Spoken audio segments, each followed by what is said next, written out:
অনন্ত জলিল এবং শাকিব খানকে গনার টাইম আমার নাই।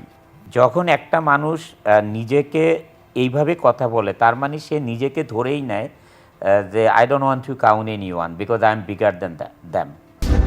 Do you think you are Shahrukh Khan of Bangladesh? I never think like that. But এই ছবি করে আপনি কত টাকা নিলেন? 40 লাখ টাকা দিছি। We want to know something about Barsha, some compliment. আজকের অতিথি আমাদের সবার প্রিয় সুপারস্টার অনন্ত জলিল। সমসাময়িক সমস্ত ইস্যু নিয়ে আমরা আজকের 13টি প্রশ্ন করব। সেখানে আমার ভালো প্রশ্ন, খারাপ প্রশ্ন, মাঝামাঝি প্রশ্ন, 3 রকম প্রশ্নে জর্জরিত হবেন আপনাদের প্রিয় Ananta Jalil. Do you think you are Shahrukh Khan of Bangladesh? I never think like that. But your wife compliment. আমার ওয়াইফ বলছে যে যখন শাহরুখ খানের ছবিটা রিলিজ হলো পাঠান এবং টিজার রিলিজ হলো তখন কি করেছে দিন দ্য ডের সাথে অনেকে ট্যাগ করেছে যে দিন দ্য ডের বিভিন্ন সিকোয়েন্স, শাহরুখ খানের সিকোয়েন্স, দিন দ্য ডের যেমন আমার লুক বড় চুল ছিল, শাহরুখ খানের বড় চুল, এগুলো দিয়ে দিয়ে ফেসবুক, ইনস্টাগ্রাম, তারপরে হচ্ছে ইউটিউবে বিভিন্ন ট্যাগ করেছে। 250টিরও বেশি ডিজাইন অপশন নিয়ে ওয়ালটন স্মার্ট ফ্রিজ, বোঝে আপনার প্রয়োজন। এবং লিখেছে যে শাহরুখ খানের মতনও আমাদের দেশে এই ধরনের ছবি করার মতো হিরো আছে। গেল একটা। যখন সালমান খানের টিজারটা রিলিজ হলো সেম সালমান খানের ওই যে বড় চুল, গেট আপ টেট আপ, ওই ধরনের ওই যে ডেজার্টের মধ্যে বাইক চালায় আসলো, এইসব নিয়ে আবার আমার ছবির সাথে ট্যাগ করে করে মানুষ দিয়েছে। তো বর্ষা এটা বলেছিল যে শাহরুখ খান সালমান খানের সাথে আমাদের যে ছবি আছে অনন্ত জলিল, এটার সাথে কিন্তু মানুষ ট্যাগ করে কম্পেয়ার করে।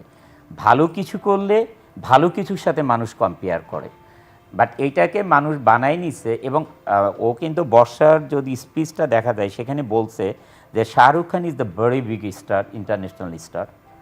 এটাও বলেছে যে he is different than us. আর আমি তো ক্ষুদ্র একজন মানুষ, যেটা এতদিন বিশেষ করে এই ইনস্টাগ্রাম, ফেসবুক, ইউটিউবে দেখছে বর্ষ ওইটা নিয়ে কথা বলে। আপনি মোটেও ক্ষুদ্র মানুষ না, আপনি আমি আসলে একদম ক্ষুদ্র একজন আপনি মানুষ হিসেবেও খুবই একজন উন্নত মানের মানুষ এবং আমাদের ইন্ডাস্ট্রির জন্য আপনি অনেক বড় আশীর্বাদ। এনিওয়েজ, আপনি তো নিজের ঘরের বাইরে ছবি করতেন না, নিজের ঘরের বাইরে প্রথম ছবি করলেন। সেটি একটি আশ্চর্য আমাদের জন্য যে আপনি আসলে তো সেই রকম কনভিন্স না হলে নিজের ঘরের বাইরে ছবি করার কথা আপনার ছিল না। তো প্রথম হচ্ছে এই ছবি করে আপনি কত টাকা নিলেন? 40 লাখ টাকা দিছি।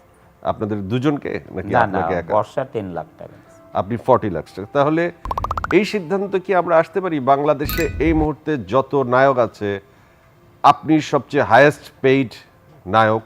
আসলে সিনেমা এমন জিনিস, যখন সিনেমা কারো সুপারহিট হবে তার রেমুনেশন বেড়ে যাবে, যখন সিনেমা সুপারহিট হবে না 2-3টা তার রেমুনেশন কমে যাবে। এটা ওয়ার্ল্ড ওয়াইড। আমি 40 লাখ টাকা নিয়েছি। ইকবাল ভাইকে আমি 50 বলেছিলাম, বলছে অনন্ত ভাই আমাদের বাজেট তো কম, তা আমরা আপনাকে 40 দেই, ম্যাডামকে 10 দিই, আমরা 50 করি। তাই আমি বলছি ঠিক আছে, আমি প্রথম একটা কাজ করব, আমি করে দিই, বাট আমি বলেছিলাম 50-র কথা, দ্যাটস ইট। দর্শকের একটা ছোট কমপ্লেইন আছে আপনার বিরুদ্ধে যে আপনি যখন নিঃস্বার্থ ভালোবাসা করেছিলেন সেই পর্যন্ত নাকি দর্শক আপনার ছবি দেখে খুব মজা পেত, কারণ তখন আপনি অত ভালো অভিনয় জানতেন না, সেটাই দর্শকের কাছে খুব মজা লাগতো।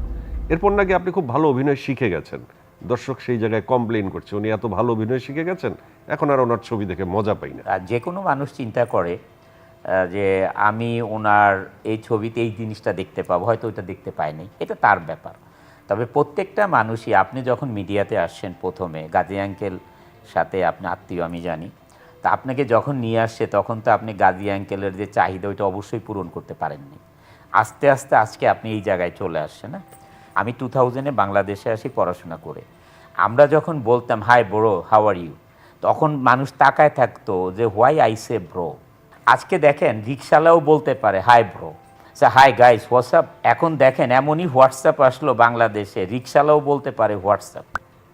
আমাদের বাপ্পি চৌধুরী নায়ক বলেছেন অনন্ত জলিল এবং শাকিব খানকে গনার টাইম আমার নাই। যখন একটা মানুষ নিজেকে এইভাবে কথা বলে তার মানে সে নিজেকে ধরেই নেয় যে I don't want to count anyone because I am bigger than them. না, I am bigger than them. So এই জন্যই হয়তো উনি বলেছে, এটা তো ওনার ব্যাপার। আপনি কিছু বলতে চান ওনাকে? না, আমি শুধু এইটাই বলতে চাই ওনাকে না, সারা পৃথিবীর মানুষকে, যেখানে আপনার অনুষ্ঠান দেখবে, যে আল্লাহ তাআলা কখনো অহংকারীকে পছন্দ করেন না। We want to know something about Borsha, some compliment from you what for? for her film, for her character, for her I can say one word. হ্যাঁ, ইকবাল ভাই বর্ষাকে দিয়ে যেই রোল প্লে করেছে উনি, ইজ নেগেটিভ ক্যারেক্টার, ও awesome, really brother অসম।